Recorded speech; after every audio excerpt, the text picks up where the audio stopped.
যে রূপনগর, নাচাবো গ্রাম শহর, কাঁপাবো সবাইকে ইয়াং টু ওল্ড। আমারে জানাতে ইশারা কাবতে হয়ে যাবে সবাই শূন্যতে বোর। নগরের আমি রূপালী গোর, রূপনগরের আমি রূপালী গোর, রূপনগরের আমি রূপালী গোর। আমি যে রূপনগর, নাচাবো গ্রাম শহর, কাঁপাবো সবাইকে ইয়াং টু ওল্ড।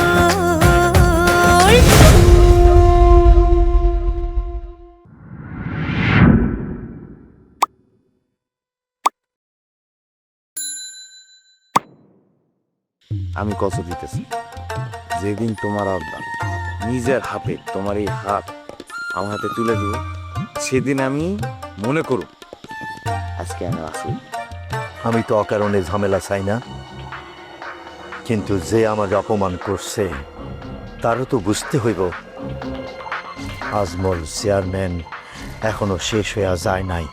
বিশ্বাস করো, নয়ন ভাইকে বাঁচানোর জন্য আইন যতটুকু অনুমতি দেয় আমি তার চেয়েও বেশি চেষ্টা করছি। এখন আপনি আমাদের ভালোবাসার দোহাই দিয়ে কথা কইতেছেন? সামিয়া, তোগো বাড়ির অবস্থা এখন কেমন রে? ভালো না রে, বাবার রাগ কোনোভাবে কমতেছে না। তারপর লাইলি চাচির বাড়ি, তার সাথে বাবা আরো ঝামেলা তৈরি করতেছে। মজনু চাচা আর বাবার মধ্যে এই কারণে কথা কাটাকাটি হইতেছে। লালি চাচিকে এখনো তোর বাবা মাইনা নেয়নি? না রে, মাইনা নিলে তো ঝামেলা ঠিকই হয়ে যাইতো। দেখ, এ বাড়িতে আসার পর থেকে চাচি কতগুলো অঘটন ঘটছে, আর এইসব কারণে চাচির এই বাবা দুষতেছে। আহারে, নতুন ঘরে যায়ও লাইলি চাচি একটু শান্তি পাইল না। কিন্তু সামিয়া, জানোস একটা কথা না বারবার আমার মাথার মধ্যে আসতেছে, নয়ন ভাইরে এইভাবে খুনের মামলায় ফাঁসাইলো কারা? আমার জানা মতে ভাইয়ার তো কোনো শত্রু ছিল না, গ্রামের সকল মানুষ তারে সম্মান করত। ব্যক্তিগত শত্রু হয়তো ছিল না, কিন্তু সবসময় অন্যের প্রতিবাদ করাতে অনেক শত্রু হয়তো তৈরি হতে পারে। নয়ন ভাই এলাকার চোরাচালান, মাদক, অবৈধভাবে বালু তোলা, যেখানে অন্যায় দেখছে সেখানেই ঝাঁপাই পড়ছে। এরকম মানুষ ভালো লোকের কাছে আশীর্বাদ হয়, কিন্তু খারাপ লোকের কাছে পথের কাঁটা। তুই কি তাইলে মনে করস এই মামলার পিছনে ওইসব লোকজনের হাত আছে? আমার মন কইতাছে কেউ খুব হিসাব করে কাজটা করছে, তারপর পথের কাঁটা সরাইতে চাইছে।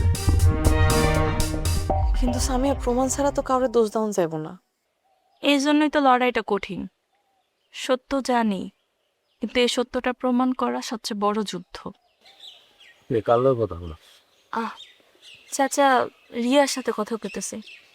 বান্ধবী, আমি তোর একটু পরে ফোন দিই। আচ্ছা, ঠিক আছে।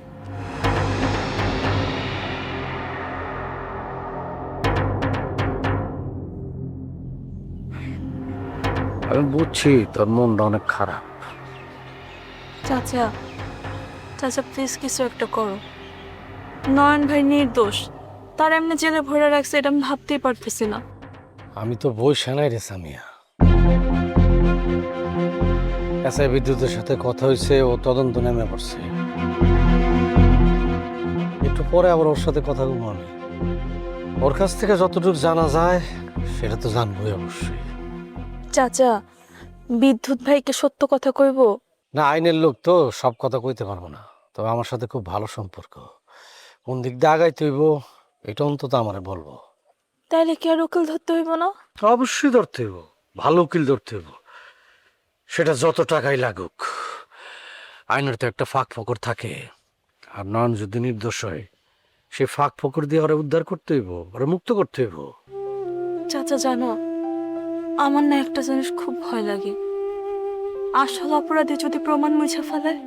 আমি তোর একটা কথা কই, অপরাধীরা যখন অপরাধ করে একটা না একটা ভুল করে, একটা না একটা ক্লু রেখে যায়। সেই ভুল, সেই ক্লু ধরেই আমাদের আগাইতে হইব। তুমি কি মনে করো নয়ন ভাইকে ছাড়া পাইবো? পাইব মানে 100 বার পাইব। শোন, এই ভাবনার বাইরে অন্য কোনো কিছু মাথার মধ্যে ঢুকাবি না, বুঝছস?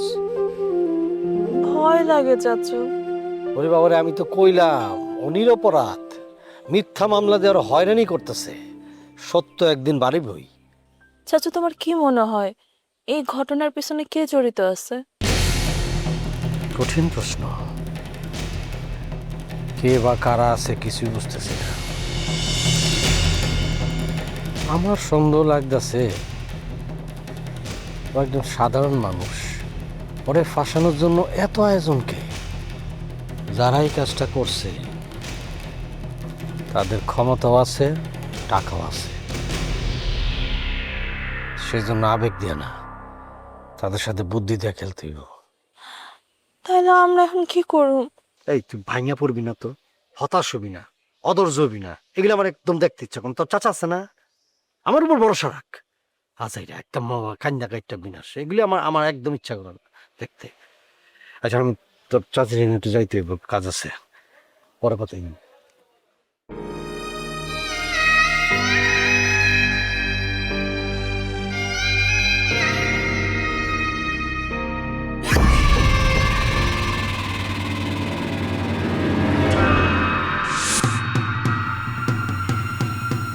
আমি বাজারে গেলাম, আর সে টানার নিয়ে হাওয়া খেতে পারছি।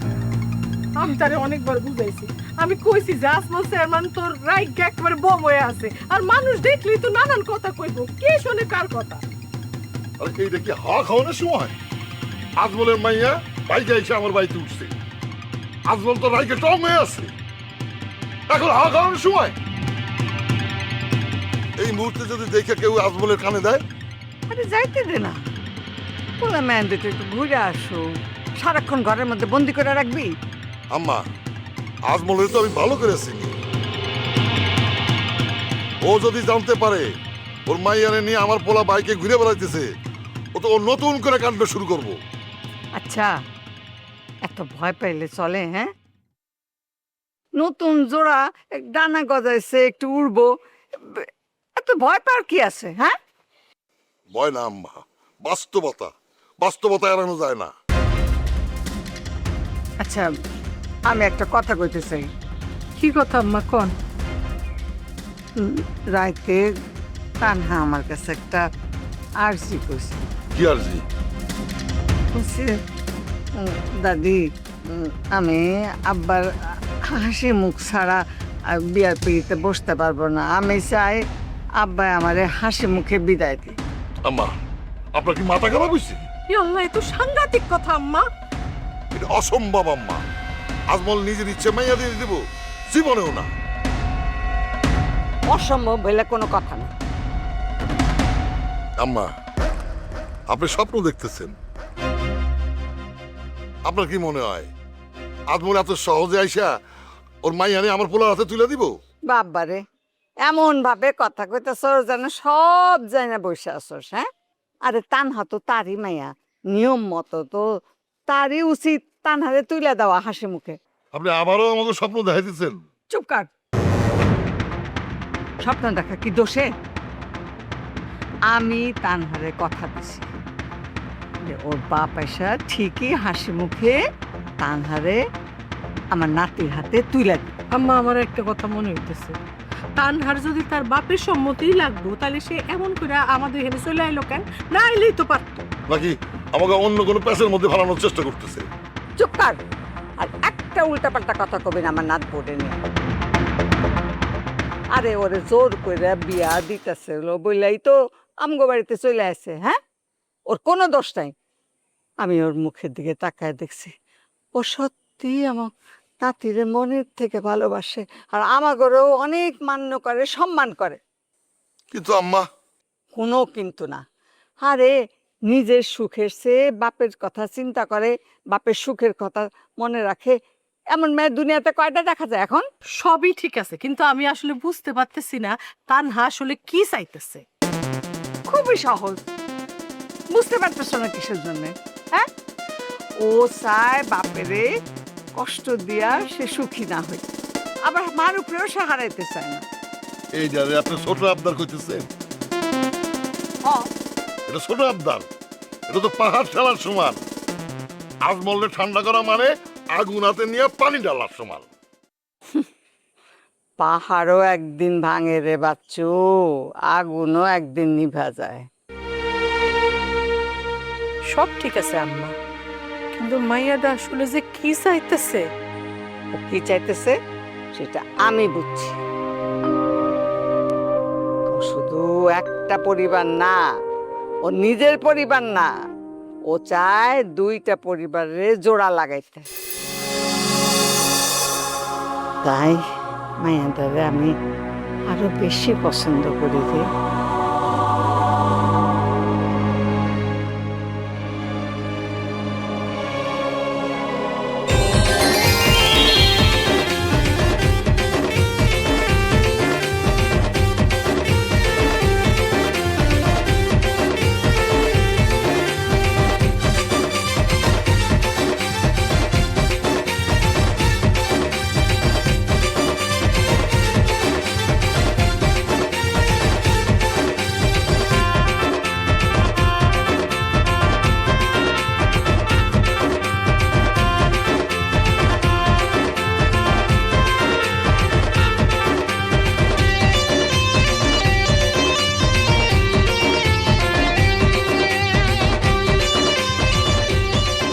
জানো মারু, আমার না নিজের পাখি মনে হইতেছে।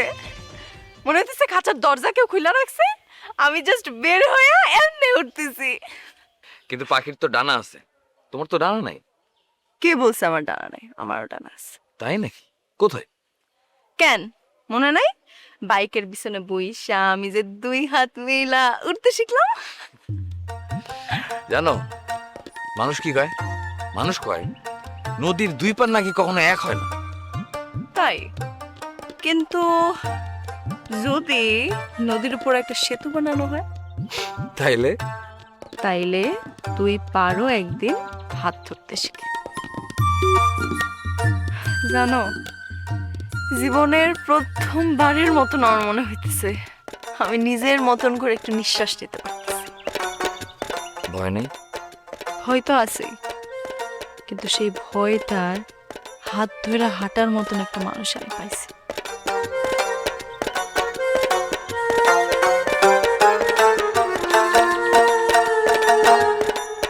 আমি যদি তোমার এই হাতটা ছেড়ে দিই, না, আমি জানি তুমি ছাড়ো। কখনো যদি এমন হয় যে তোমার হাতটা আমার ছেড়ে দিতে হইতেছে, তাহলে সমস্যা কি? আমি আবার ধরে ফেলব। তুমি জানো তানহা, তুমি আমার জীবনের বর্ষাকালের প্রথম বৃষ্টির মতন হয়েছে। শুকনা মাটিতে যখন প্রথম বৃষ্টির ফোঁটাটা পড়ে না, তখন মাটি একটা সুন্দর ঘ্রাণ ছয়। তুমি যখন আমার জীবনে এসো, ঠিক তেমনি ভাবেই আমি বাঁচার আশা শিখছি। আর তুমি জানো তুমি আমার জন্য কি? কি? তুমি আমার জীবনে সেই বট গাছ, সেখানে ঝড় আইলে মানুষ আশ্রয় নেয়। দেখো মারু, পরিবারের সবাইরে ছাইরা আইসা তোমারে পায়া নিজেরে অনেক নিরাপদ মনে হইতেছে। আমি তোমারে কথা দিতেছি, তোমার আর লুকায়া এদিক দেওয়ান লাগবে না। একদিন আমি পুরো গ্রামের সামনে সবার দোয়া নিয়ে মাথা উঁচু করে তোমার বাইকের পিছনে বসে ঘুরাম। আর সেই দিন আমি তোমারে এমনি কইরা জড়াই দেব, আমি তোর বাইকে বসে ঘুরবো। কি? কিছু না।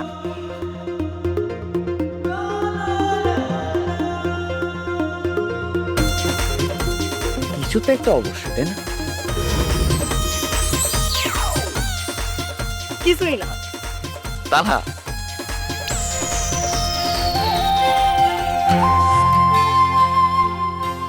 মা, মা তুমি কেন না? একটু স্থির হও মা। কেমনি না কেঁদে থাকি রে মা। আমার বুকের মানিকটা চইলা গেছে। কেমন আছে জানি না, খাইছে নাকি তাও তো জানি না। মা কেন না মা, দেখো তানা ভালোই থাকবো, একা একা না। ওনাকে মারুফ আছে, পুরো দাদি আছে, সবাই ওরে ভালোই রাখবো মা। আর দেখবা জুলাস ভাইও ওর কোনো না কোনো একটা খবর নিয়ে আসবো। মাইয়া যতই বড় হোক না কেন, মাগো কাছ তো মাইয়ারা ছোটই থাকে। রাতে আমি একটু ঘুমাইতে পারি নাই, খালি মনে হইছে টানা ডাকতেছে, আম্মা খিদা লাগছে।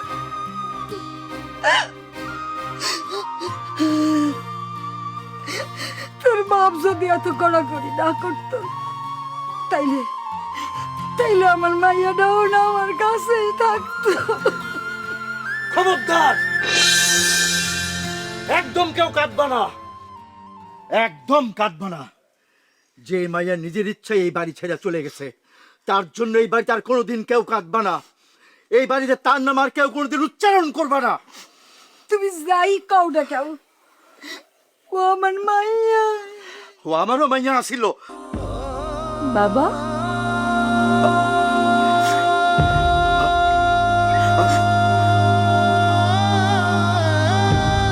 তোমরা আমার কেউ কিচ্ছু করবে না, কিচ্ছু করবে না।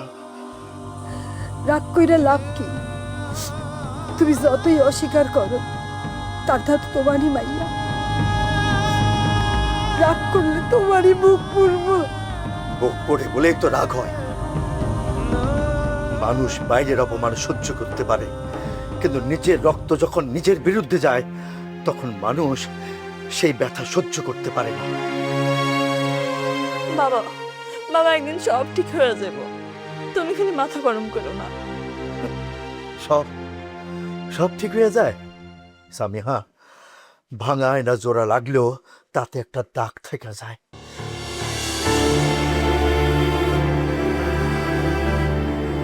জুলাস, এই জুলাসটা যে কই যায়, অনেক কাজের সময় কোনোদিন খুঁজে পাওয়া যায় না। জুলাস, এই জুলাস!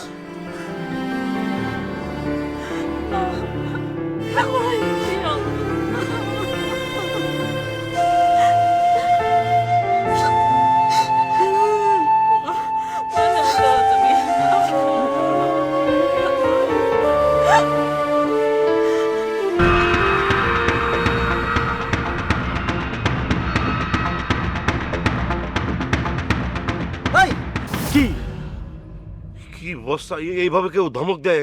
একটা বিষয় নিয়ে চিন্তা করতেছি। এমনিতে আমি ছোট মানুষ, তো আবার ধমক দিলে ভয় পাই না। তুই তুই মূর্তির মতো দাঁড়াইছ, কি কর কবি তো। বস, বলবো তো অবশ্যই। ঝামেলা হচ্ছে যে দুইটা গুরুতর বিষয়, হ্যাঁ দুইটাই আপনার জানাতে চাই। হ্যাঁ কিন্তু কথা হচ্ছে যে আপনার কথা দিতে হবে যে এই কথা আপনি লিক করবেন না, মানে অন্য কাউরে বলতে পারবেন না। আচ্ছা ঠিক আছে কইলাম, কেউ কেউ কম না। কি কথা দিলেন, কথা দিলেন। দিলাম। প্রথম গুরুতর বিষয় হচ্ছে হ্যাঁ নয়নরে পুলিশ ধরে নিয়ে যাওয়ার পর হ্যাঁ যে খবর ছড়াইছে, হ্যাঁ তার আগেই চাচার কাছে একটা গোপন ফোন আইছিল। বস, আমি পুরো কথা শুনতে পারি নাই, মানে আমি একটু দূরে ছিলাম তো। দূর থেকে যতটুকু শুনছি, মানে ফোনের ওপাশের লোকটা নয়নের নিয়ে কথা বলতেছিল। নয়নের কথা শুনে চাচার চেহারা আস্তে আস্তে রহস্যজনক হয়ে উঠলো। তারপর তারা দুজনে খুব আস্তে আস্তে কথা বলতেছিল। আমি ভয় আর কাছে যাই নাই, কিন্তু ফোন রাখার পর চাচার চেহারা দেখে মনে হইল যে কি ঘটতেছে, কি ঘটবে সব সে আগে থেকেই জানে।